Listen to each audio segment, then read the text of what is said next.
Bonjour à toutes et à tous et merci à vous d'être fidèles à votre matinale à la gloire de notre Seigneur et Sauveur Jésus-Christ. Wake up, c'est vendredi aujourd'hui, on ne se prendra pas la tête, on fera la fête. Merci d'être notre pasteur. Jean-Claude Ponsou, shalom. Shalom, shalom. Comment vous allez? Très bien, par la grâce de Dieu. Le week-end démarre aujourd'hui, on se porte bien déjà. Ah oui, hein, c'est reposant, donc on se réjouit d'avance.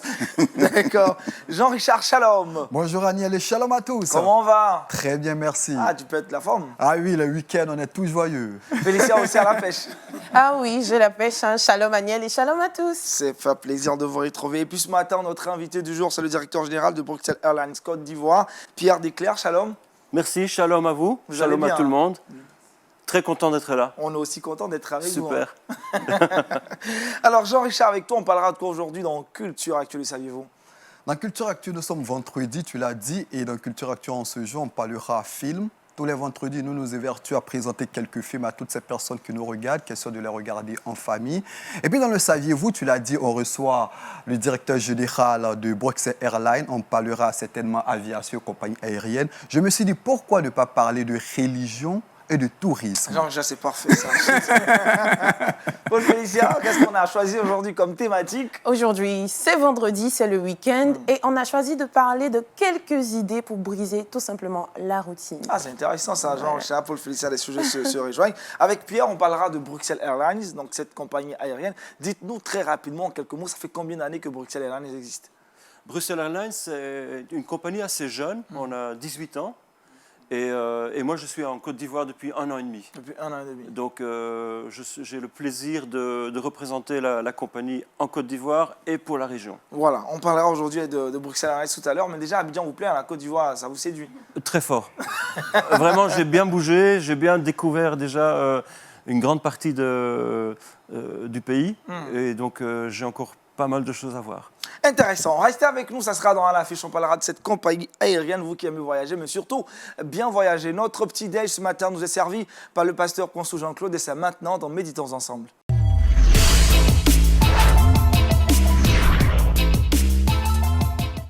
Ce matin, la thématique du jour est la suivante, le général Narmand. Allez-y, pasteur. Le général Narmand, enfin, la Bible ne l'appelle pas général, c'est moi qui lui ai donné le titre de général. Alors, je vous invite rapidement dans 2 Rois chapitre 5.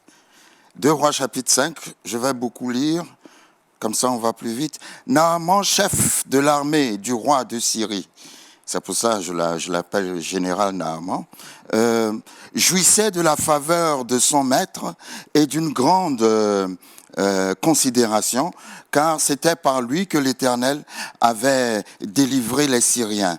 Mais cet homme fort et vaillant était lépreux. Vous voyez, j'aime la manière dont la Bible l'a présenté. La Bible dit que c'était un homme très considéré, d'une grande considération, quelqu'un qui était vraiment très respecté dans la société. Et après avoir fait l'éloge du général Naaman, maintenant il montre quelque chose qui représente sa faiblesse. Malgré toutes ces choses-là, il avait la lèpre. Comme quoi, on a beau être puissant, on a beau être glorieux, mais quelque part, on a toujours besoin de Dieu. On a toujours une faiblesse qui nous amène à Dieu. Alors la Bible dit, or les Syriens étaient sortis par troupes et ils avaient amené captive une petite fille du pays d'Israël qui était au service de la femme de Naaman. Et elle dit à sa maîtresse, oh si mon Seigneur était auprès du prophète qui est à Samarie, le prophète le guérirait de sa lèpre. Naaman alla dire à son maître, la jeune fille du pays d'Israël a parlé de telle et telle manière. Et le roi de Syrie dit, va, rends-toi à Samarie et j'enverrai une lettre au roi d'Israël. Il partit prenant avec lui 10 talents d'argent, 6000 cycles d'or et, et des vêtements de rechange. Il porta au roi d'Israël la lettre où il était.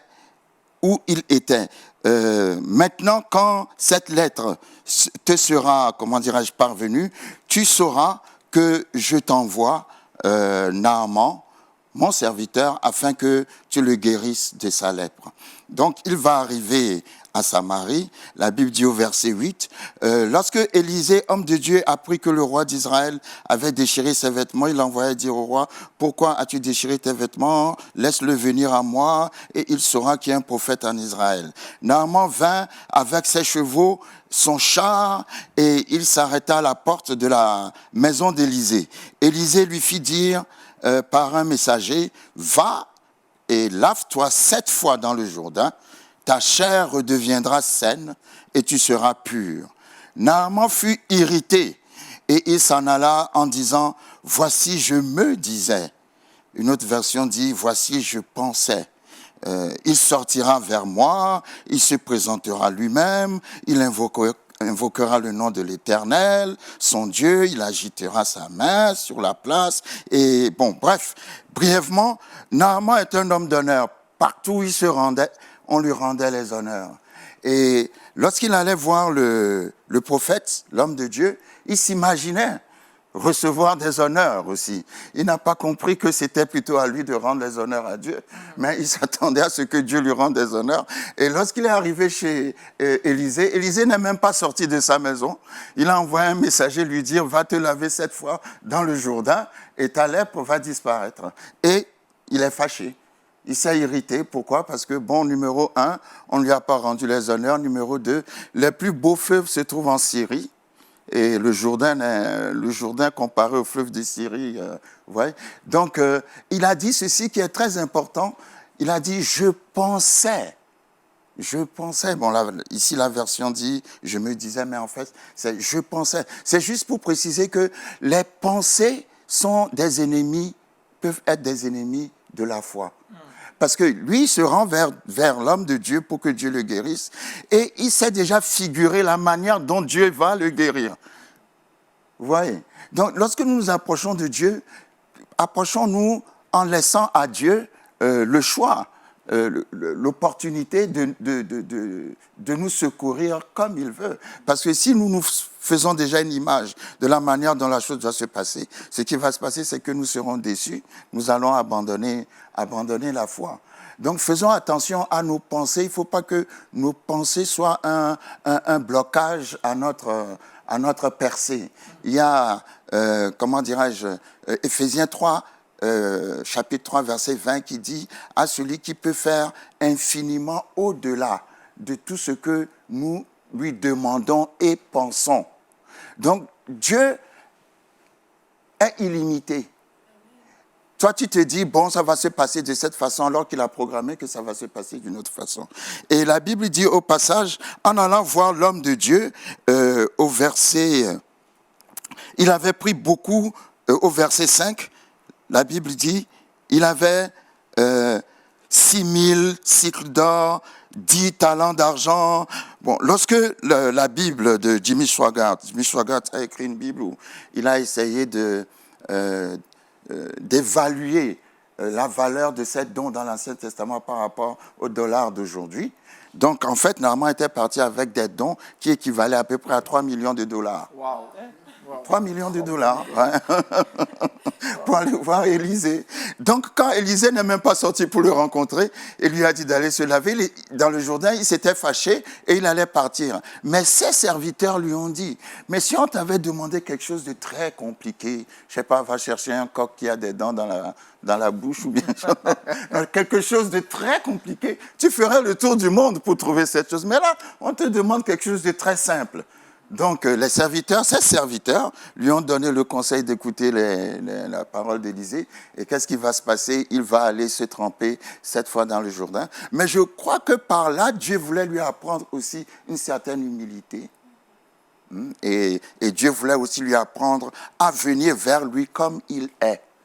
Vous savez, parfois, il y a des gens qui veulent se mettre trop de maquillage, de couverture. Non, Dieu, quel que soit l'état dans lequel tu te trouves, Dieu veut que tu viennes comme tu es, en toute simplicité. Il fallait, pour qu'il aille se tremper dans le Jourdain, qu'il se dépouille devant ses serviteurs, ce qui n'était pas forcément très honorable pour lui.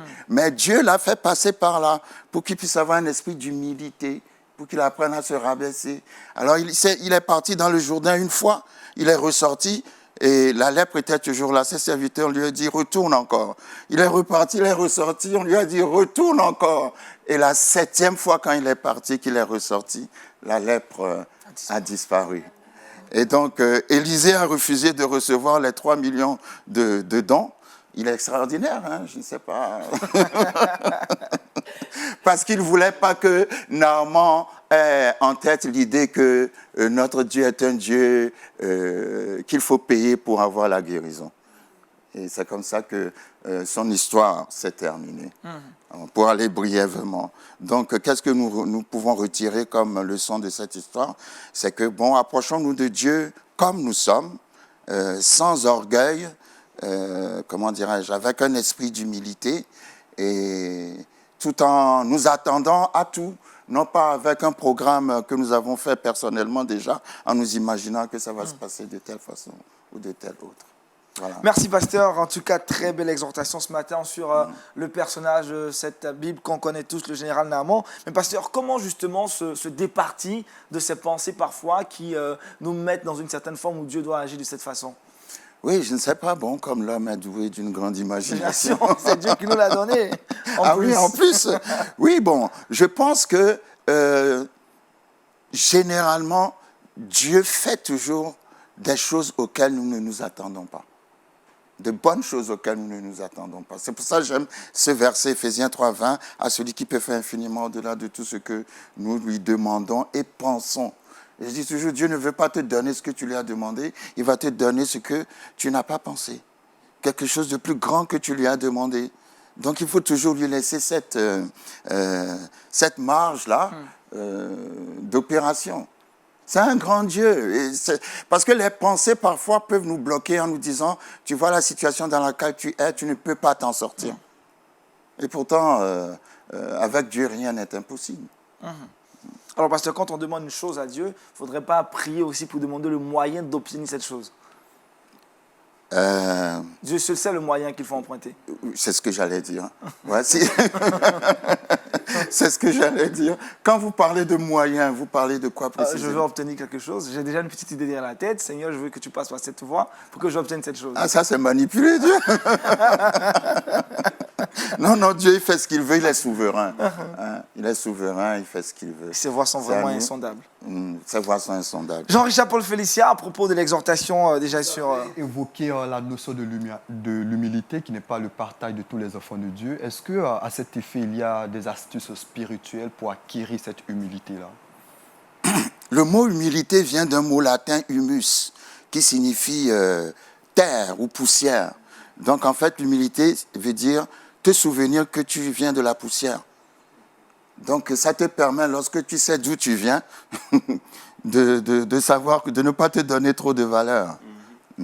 Donc l'humilité, tu es humble quand tu te souviens que c'est Dieu qui t'a donné ce que tu as. C'est Dieu qui garantit ta santé. C'est Dieu. Lorsque tu manifestes cette reconnaissance à l'égard de ton Créateur, c'est déjà une marque d'humilité. Ceux qui sont orgueilleux, c'est des gens qui oublient parfois que, comment dirais-je, ce qu'ils sont ou ce qu'ils ont vient de quelqu'un. Et David avait l'habitude de dire, hein, à Dieu, nous te donnons ce que tu nous as donné. Est-ce que c'est un problème? C'est reconnaître Dieu en tout, en fait, hein, l'humilité. Mais parce qu'on retrouve dans l'Église des chrétiens qui sont orgueilleux, Oui. très hautains. C'est un problème spirituel ou une question d'incompréhension de la parole de Dieu? Je dirais incompréhension de la parole de Dieu. Parce qu'il n'y a pas lieu d'être orgueilleux dans l'Église. Je trouve ça ridicule. Parce que, bon, nous avons été sauvés par le Seigneur Jésus-Christ, qui, à l'Église, il n'y a pas de plus grand et de plus petit. Dieu nous regarde de la même manière. Et je ne vois pas pourquoi. La Bible dit un verset, dans ce verset, que nous puissions considérer les autres comme étant au-dessus de nous. Alors, c'est une manière, ça montre l'humilité. Lorsque tu considères quelqu'un comme étant au-dessus de toi, c'est une manière de ne pas mettre l'accent sur toi-même et de garder cet esprit humble. Ouais. C'est une force. Lorsqu'on a les moyens, et que malgré les moyens, on conserve la simplicité et l'humilité. Ça, c'est une grande force. Pasteur, dans cette exhortation, permettez-moi de poursuivre un peu, vous avez parlé certainement du serviteur qui, lui, n'a pas pris, n'a pas accepté ces 3 millions de dollars, on dira, en convertis. Aujourd'hui, c'est rare de trouver, parfois, je le dis, des hommes qui peuvent résister à de telles sommes. Pas de jugement, mais comment aujourd'hui le serviteur de Dieu peut, en face de l'argent, pour une quelconque guérison, se retenir, peut-être même s'abstenir?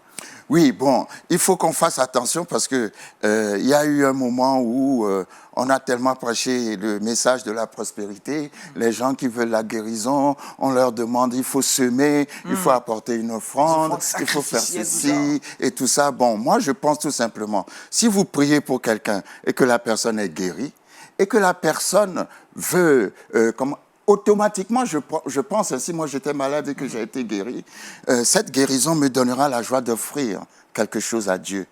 Mais si c'est l'homme de Dieu qui doit imposer ce que je dois offrir avant même la guérison, je trouve que non, c'est pas trop ça. Non. Merci, pasteur. En tout cas, vous êtes belle exhortation. Vous avez prié que Dieu nous aide à avoir ce cœur d'humilité et aussi à ne pas contraindre Dieu à agir de la manière dont nous souhaitons, à lui laisser certainement cette marge pour qu'il agisse dans notre vie. Ok, Seigneur, je te rends grâce. Merci pour ta parole. Père, je prie ce matin que tu puisses laisser le Saint-Esprit toucher nos cœurs endurcis, que nos cœurs endurcis deviennent des cœurs de chair, que nous soyons sensibles, Seigneur, à ta parole, à ta voix, et surtout que nous te reconnaissions dans toutes nos voies, que nous reconnaissions que nous sommes que poussière, que nous venons de la terre et que nous ne nous élevions pas au-dessus de nos semblables. Merci Seigneur de ce que tu mets cette humilité dans notre cœur et de ce que tu nous permettes de voir les choses comme tu vois. Tu as dit dans ta parole, mes pensées ne sont pas vos pensées et mes voix ne sont pas vos voix. Merci de ce que tu gardes notre cœur ouvert et prêt à recevoir tout ce qui vient de toi, parce que tu es un Dieu illimité, au nom puissant de Jésus-Christ. Amen. Amen. Amen. Merci au pasteur Jean-Claude Ponceau pour cette exhortation. Maintenant que nous sommes chargés spirituellement, on peut dérouler cette émission dans de meilleures conditions. Prochaine étape, c'est avec Jean-Richard dans Culture Actu.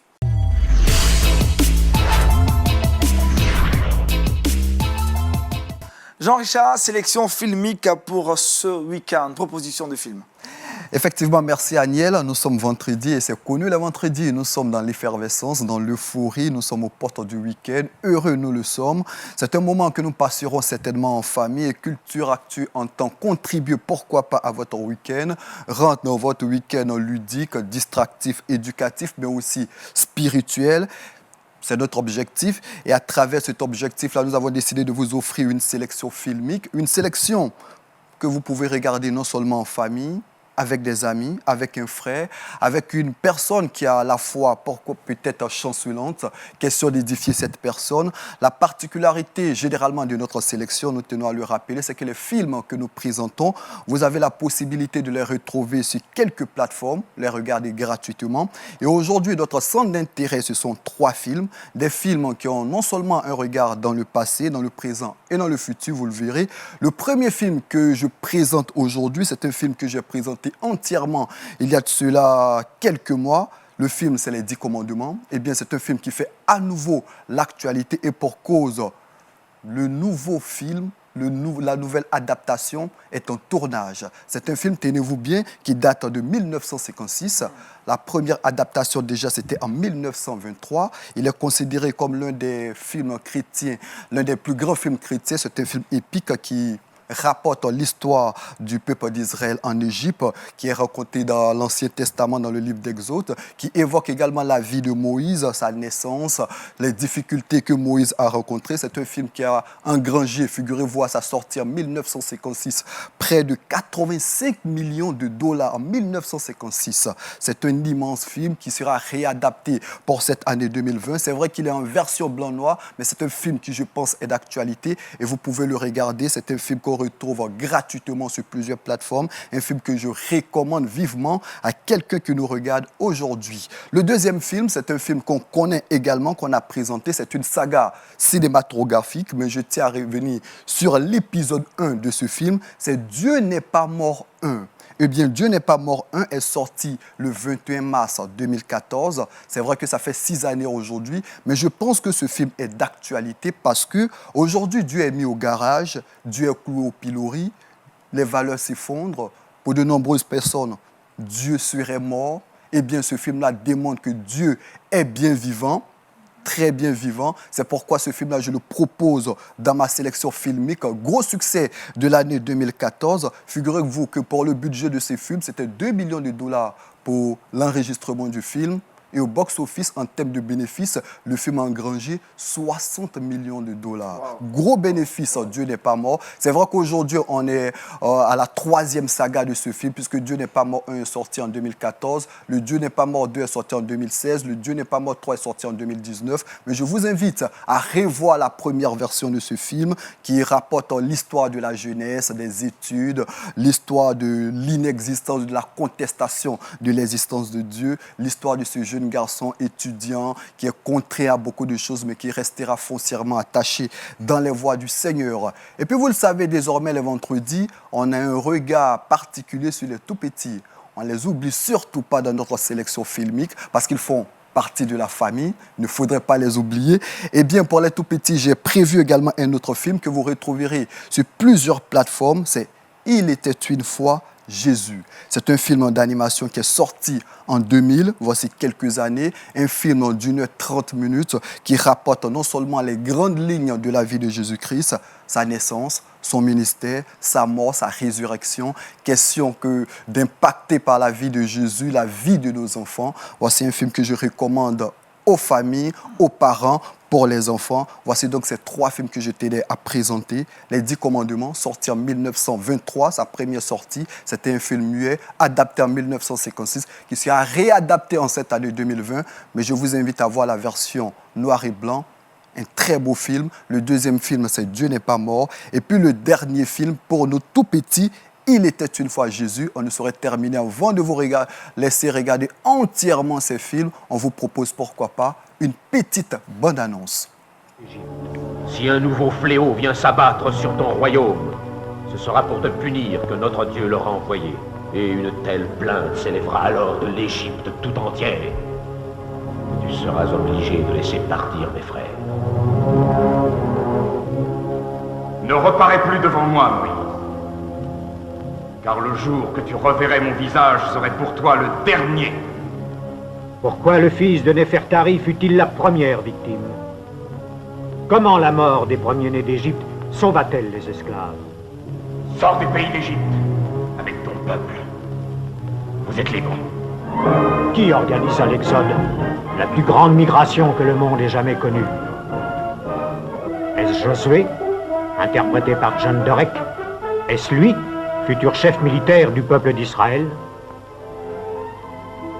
La Bible dit très peu de choses sur la jeunesse de Josué, sur ses espoirs, sur ses amours, ou sur le rôle que joua dans sa vie la jeune esclave Lilia, interprétée par Deborah Paget. Comment Dieu endurcit-il le cœur de Pharaon, au point que ce dernier en vienne à lancer ses 600 chars de guerre sur les traces de Moïse et des enfants d'Israël? Comment les Hébreux furent-ils sauvés, pris entre les chars de Pharaon et les flots de la mer Rouge? L'Égypte manquait-elle de sépulcres que tu nous as emmenés pour mourir au désert?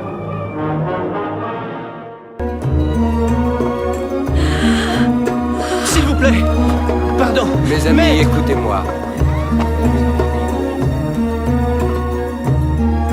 Je dois le voir. Oh, c'est Jaïr. Enfin. Jaïr. C'est le chef de la synagogue. Maître. Maître. Maître. Ma petite fille.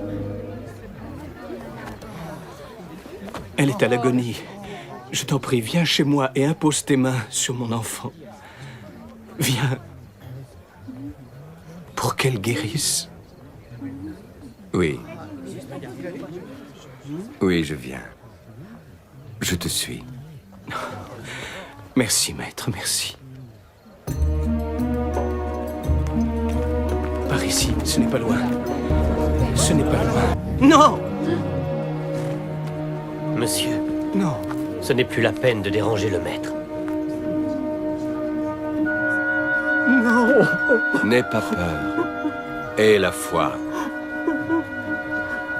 Si tu crois, elle sera sauvée.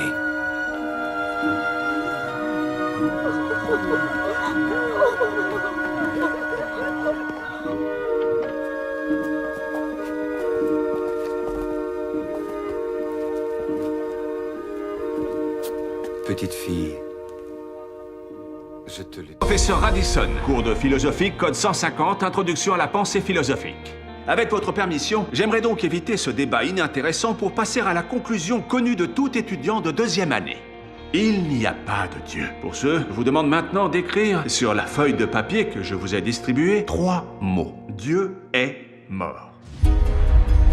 Monsieur Wheaton, un problème? Oui, je ne peux pas. Je suis chrétien, je ne peux pas écrire ça. Si vous ne pouvez pas vous résoudre à admettre que Dieu est mort, il vous faudra alors défendre la thèse inverse. Si tu acceptes de relever ce défi, pense que pour eux, ce sera peut-être la seule fois qu'on leur parlera sérieusement de Dieu. Pour moi, il n'est pas mort.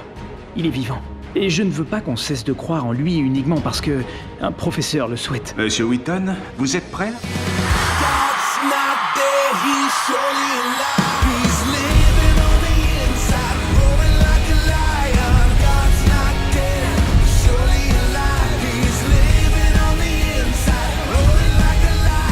On a vu que la science ne s'y opposait pas. Elle confirme son existence. Vous le savez au fond. Ma question est très simple, professeur. Pourquoi est-ce que vous haïssez Dieu? Merci Jean-Richard pour cette bande-annonce de ces 3 films sélectionnés pour ce week-end. Bien avant que je ne revienne vers toi, pasteur, très important, Jean-Richard fait une classification, 3 films, le 10 commandements, Dieu n'est pas mort 1, Dieu n'est pas mort 2, Dieu n'est pas mort 3, des films qui permettent à la famille de se rassembler le week-end. Oui, c'est très important. Bon, les 10 commandements, moi, je l'ai regardé plus de 20 fois. Waouh. Mais j'ai trouvé ça c'est tellement extraordinaire, c'est tellement beau. Avec l'acteur, il est mort il n'y a pas longtemps, je crois. J'ai oublié son nom. Ça met en scène vraiment Charlton Heston, je crois, oui, voilà. Oui, c'est extraordinaire. Un film tourné en 1950 et quelques. Oui, 1950. Mais vraiment... extraordinaire. Oui. Et lorsque vous voyez la mer Rouge se diviser en deux, c'est extra. Je ne sais pas si on fera mieux. Eh bien, j'aimerais voir la nouvelle version, mais je ne pense pas qu'on fera mieux. Ah oui, les réalisateurs tiennent à reprendre ce film pour le mettre au goût du jour, question de permettre aux plus jeunes de le découvrir. Parce que les plus jeunes, lorsqu'ils découvrent des images en noir et blanc ou bien des images un peu has-been, la qualité n'est pas forcément bonne. Ah oui. Et quand on parle de film, Pierre n'est pas aussi étranger parce qu'à Bruxelles Airlines, à bord, on retrouve de très bons films. Oui, bien sûr. Ça peut être des idées, hein, il faut introduire. Mais j'ai vu récemment un film sur Moïse, 2018 peut-être. Je ne connais pas trop les acteurs, mais aussi parce que les trucages, ce qu'on fait de nos jours, vous allez voir, vous allez croire que vous êtes parmi la scène. Justement, on se retrouve. Donc, le pasteur va avoir un choc. Jean-Richard, autre chose à savoir sur ces films Juste rappeler les différents titres. Vous les voyez, les 10 commandements que je vous recommande vivement. Le pasteur l'a dit, l'a regardé plusieurs fois. Je vous le recommande. Dieu n'est pas mort 1. Vous pouvez regarder pourquoi pas la saga, mais je vous recommande surtout le Dieu n'est pas mort 1. Et puis le dernier film à ne surtout pas oublier pour la sélection de nos tout petits, c'est Il était une fois Jésus. Merci Jean-Richard pour cette rubrique Culture Actu. L'embarquement est terminé, nous sommes à bord. Dans quelques instants seulement, le vol va décoller avec pour pilote Pierre Desclercq. On parle de la compagnie Bruxelles Airlines et c'est maintenant dans l'affiche.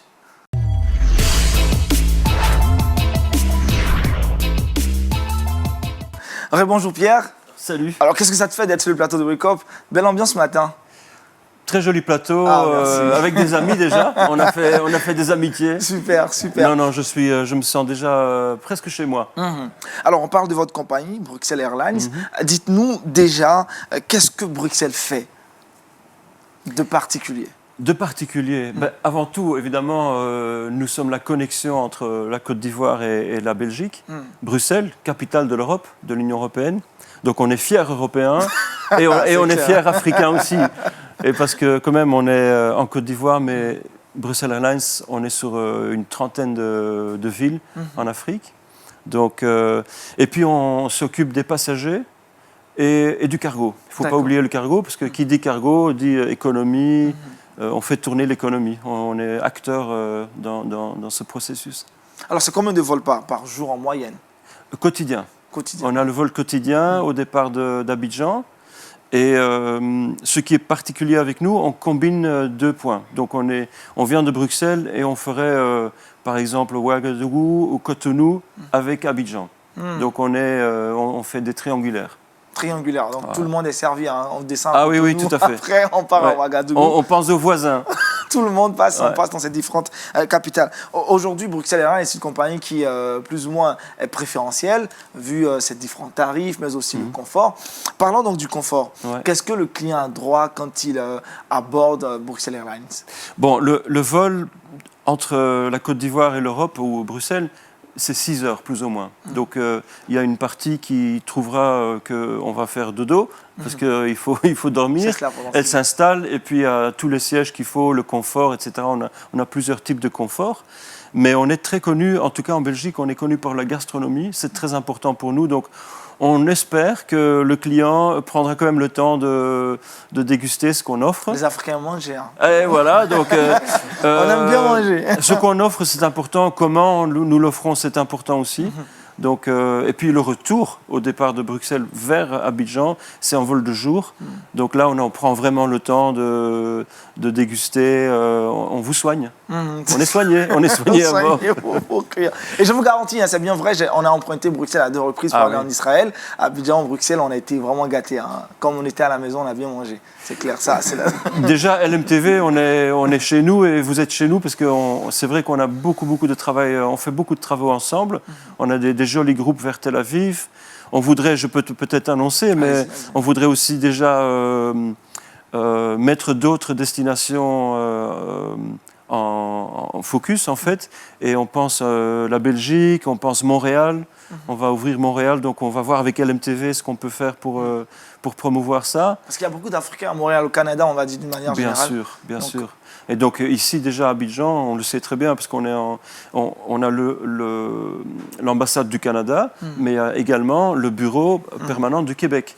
Donc il y a beaucoup de possibilités à travailler ensemble et on le fera avec LMTV notamment. Donc on est vraiment... Très liés, très frères et sœurs. Alors, il y a différents services. Il y a des services corporate, services pour groupe, services également pour des particuliers. Dites-nous, expliquez-nous un peu comment ça se passe. Oui, donc on peut s'occuper des individuels, familles, etc. Les familles sont très importantes pour nous aussi. On a les groupes, je viens de parler ce qu'on fait avec LMTV. La collaboration avec LMTV. Ouais. Et puis on a les corporate. Donc les sociétés, chez nous aussi, sont hyper bienvenues parce qu'on a créé pour les sociétés un programme qui permet à gagner des points pour la société. Donc la société va gagner des points chaque fois que quelqu'un du staff voyage pour elle. Donc on a les miles individuels pour le voyageur et sa famille, et puis on a les points pour la société. Donc, ouais. Après, ces points servent à quoi? Le voyage gratuit. Le surclassement en business pour se faire plaisir. Bagage gratuit. Si on a une troisième, quatrième pièce, on pense à ça. On essaye de penser à la globalité. Et aujourd'hui, au niveau de la classe affaires, business, on va dire qu'il y a eu des modifications au niveau de la cabine. Qu'est-ce qui a réellement changé? En fait, vous permettez, j'ai ramené les magazines à bord. Et donc, en ouvrant par exemple cette page, on trouve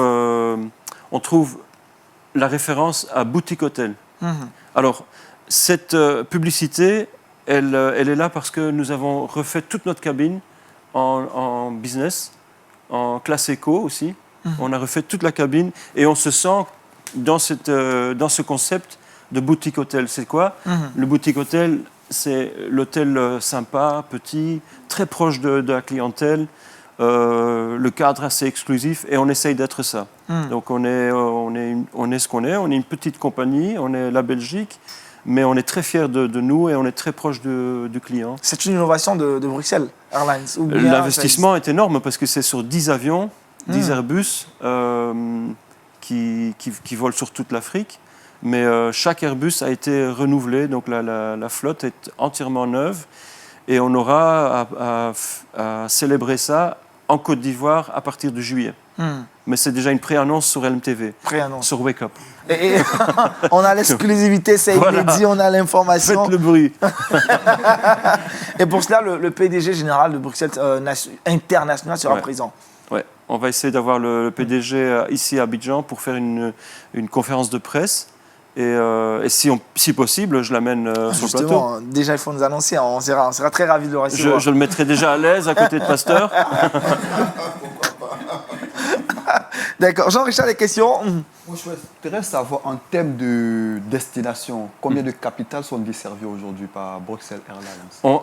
Merci pour la question. On a une centaine de capitales, dont en Europe, évidemment, parce qu'on s'est développé avant tout en Europe. Et puis, un an plus tard, on s'est développé vers l'Afrique. Mais l'Afrique, déjà, c'est 22 capitales pour Bruxelles Airlines. Donc, on est là. Certaines ont des vols quotidiens, comme Abidjan, et puis d'autres auraient 5-4 vols par semaine. Et puis, États-Unis, évidemment. On va chercher à connecter l'Afrique avec les États-Unis via Bruxelles. Et bientôt, donc, Montréal. Ouais. On n'est pas trop présent en Asie, mais on se concentre sur l'axe nord-atlantique, Europe, Afrique. Parlant de l'Afrique, le secteur de l'aviation est un tant soit peu en souffrance. Vous qui êtes un spécialiste à la matière, qu'est-ce qui pourrait expliquer cela? En Afrique? Oui, en Afrique surtout. Je vois que les prix sont fort élevés entre des villes proches. Hein, donc il faut prendre l'avion. Comment ça s'explique? J'ai aucune idée. J'ai aucune idée. Je crois que ça va diminuer de toute façon. Il y aura plus de concurrence. Les compagnies vont se porter de mieux en mieux, je crois. En tout cas, j'espère. Parce qu'il y aura de plus en plus de va-et-vient. Les économies demandent d'interconnecter les gens et les gens vont voyager de plus en plus. Mais il faut bien faire son calcul et il faut réduire un peu les prix pour avoir plus de monde. Mais c'est vrai qu'il y a encore un certain chemin à faire, mais on va y arriver. Il n'y a aucun doute. Alors aujourd'hui, si je suis à Abidjan, notamment, je veux me rendre en province, en France. La destination, peut-être, on va dire Lyon ou je ne sais pas. C'est plus intéressant de prendre Bruxelles. Ça dessert directement. Enfin, oui.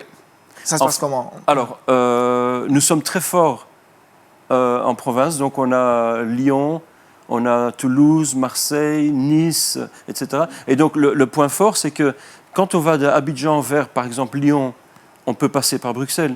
Et par d'autres aéroports aussi. Mais l'aéroport de Bruxelles est tellement facile. On allait en parler, même justement, aborder déjà la question. Il est tellement facile, il est quand même assez petit, mais on ne se perd jamais. Jamais. On marche, on a peut-être quelques magasins, mais on n'est pas dans un souk, il n'y a pas trop de magasins, on est bien. Moi, je trouve que dans l'aéroport de Bruxelles, on est bien. Et on ne doit pas changer de terminal. Donc, on est vraiment bien.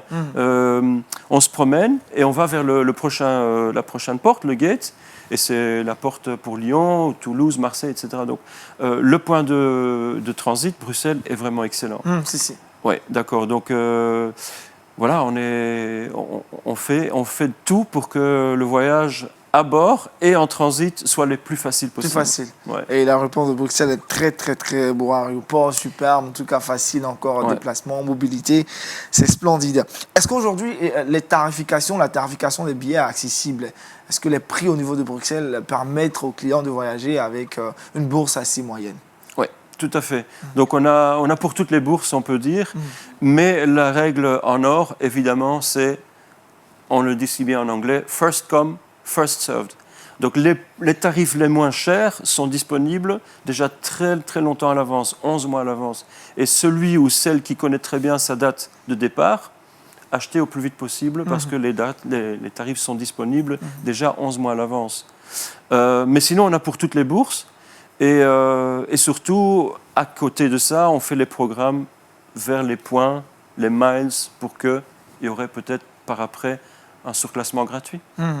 Alors, on a entendu des rumeurs selon lesquelles Bruxelles organise parfois des activités, offre des billets gratuits, qui n'a rien à voir avec la cotation des points pour les entreprises et autres. Est-ce que cette information est vraie? Ça dépend de l'activité. Si c'est une activité marketing, vous voulez dire? Oui, marketing. Marketing, certainement. On est là pour supporter beaucoup d'événements qui pourrait se passer.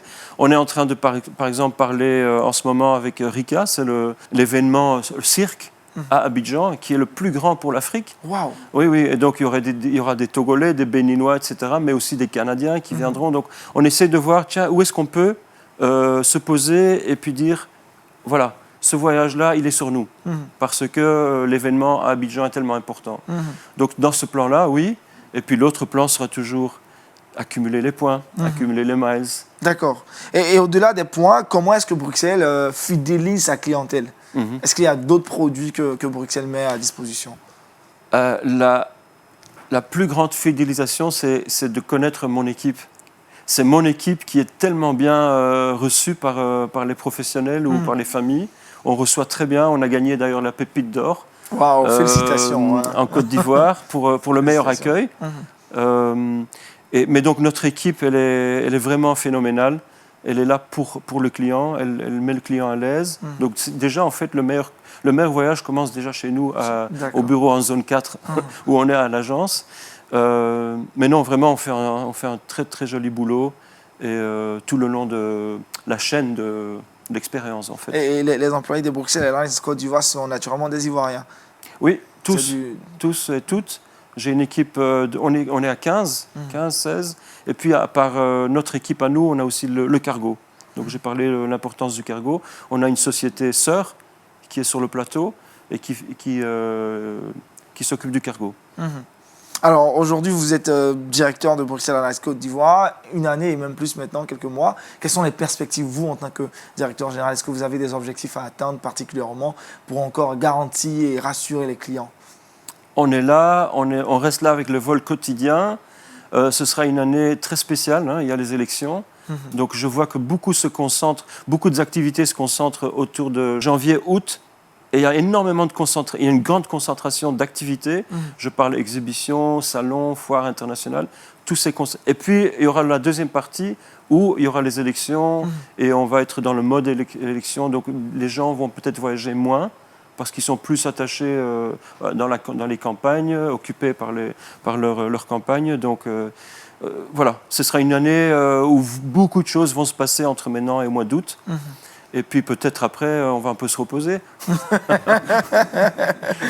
Super. Paul Félicien, une question Pas spécialement, je n'ai pas spécialement de questions. J'écoutais religieusement tout ce que monsieur disait. Je suis très intéressée. Pour ton prochain voyage? Voilà, un voyage à Bruxelles, pourquoi pas. Avec plaisir. Alors, quels sont les différents Boeing dont dispose Bruxelles Airlines?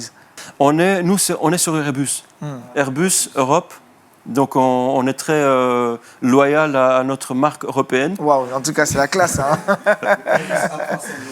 Oui, l'Airbus A330.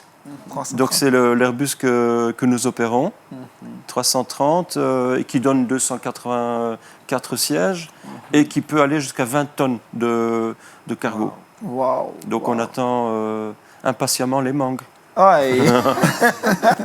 Parce que vous qui voyagez souvent, Bruxelles Airlines, c'est une compagnie que vous allez certainement opter, ou bien vous optez déjà pour Bruxelles Airlines. Ah, mais ça, c'est un rendez-vous divin parce que on va parler de réduction.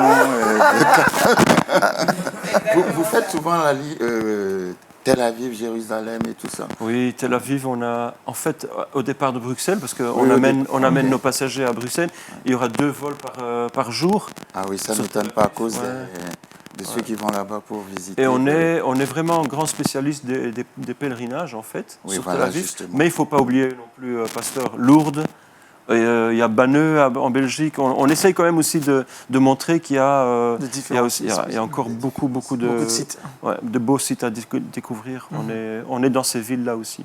Mais Tel Aviv, Israël, moi aussi j'ai été 2 fois. C'est fabuleux. C'est fabuleux, ça touche. Visiter Jérusalem, Bethléem, Nazareth. J'ai moins aimé Tibérias, avec le lac, mais j'ai vraiment été touché. Et nous, on rassure tous nos fidèles téléspectateurs que la destination Israël, c'est avec Bruxelles Airlines. En tout cas, depuis 2 années maintenant, LMTV permet à tous ces fidèles téléspectateurs qui, en tout cas, s'inscrivent avec nous de prendre le vol avec cette compagnie. Et c'est vraiment un confort assuré. Hein. Aller-retour, vous êtes tranquille, vous dormez à l'aise, vous mangez surtout bien.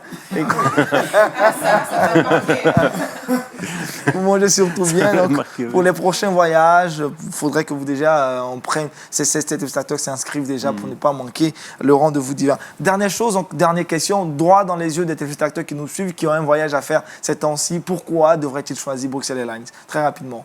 Je dirais avant tout, venez découvrir mon équipe. Mon équipe Bruxelles Airlines, on est là pour vous. Et puis de deux, le confort. On a parlé du confort. Mais avant tout, c'est mon équipe. Mon équipe vous attend. L'équipe de Pierre vous attend. Ne manquez pas donc de faire un tour. Ils sont situés en zone 4. À la fin de l'émission, on donnera un contact pour ces personnes qui veulent joindre donc cette compagnie aérienne Bruxelles Airlines. On va retrouver très rapidement Paul Félicia dans le Trickbox. Et c'est maintenant.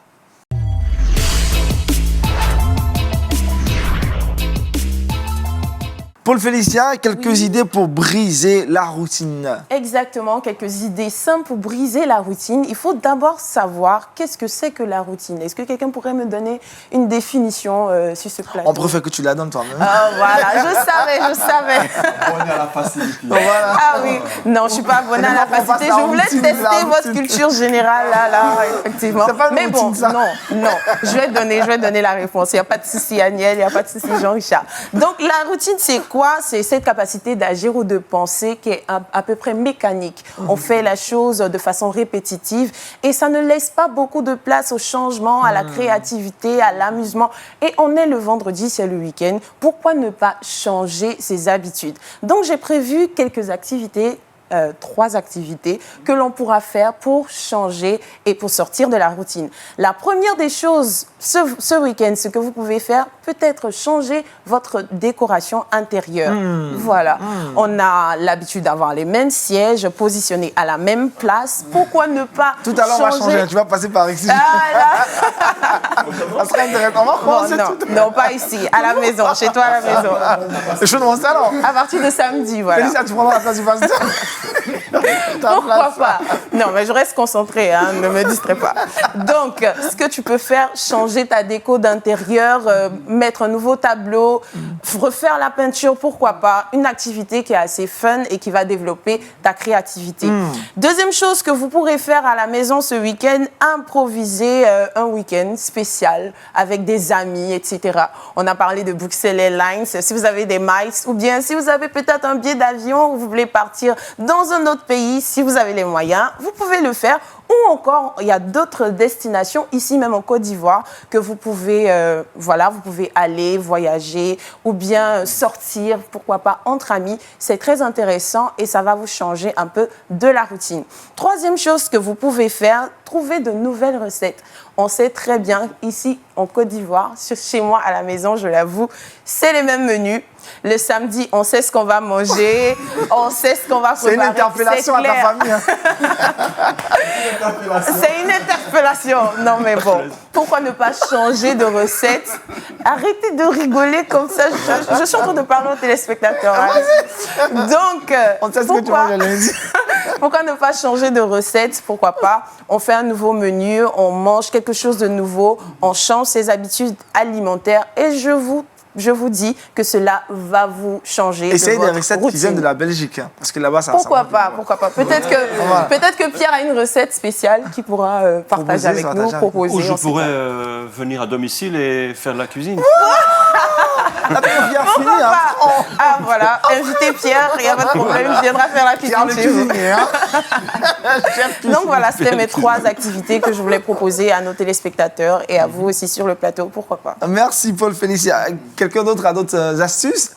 Pierre, des astuces pour briser la routine? J'aime très bien l'idée.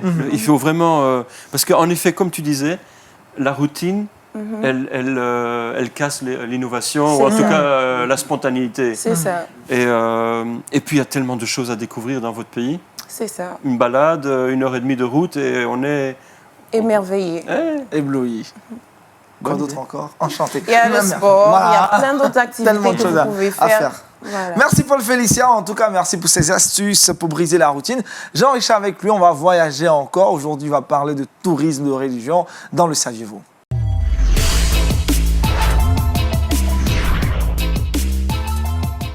Dernière rubrique dans cette émission, le Saviez-vous, Jean-Richard, sujet du jour, religion et tourisme.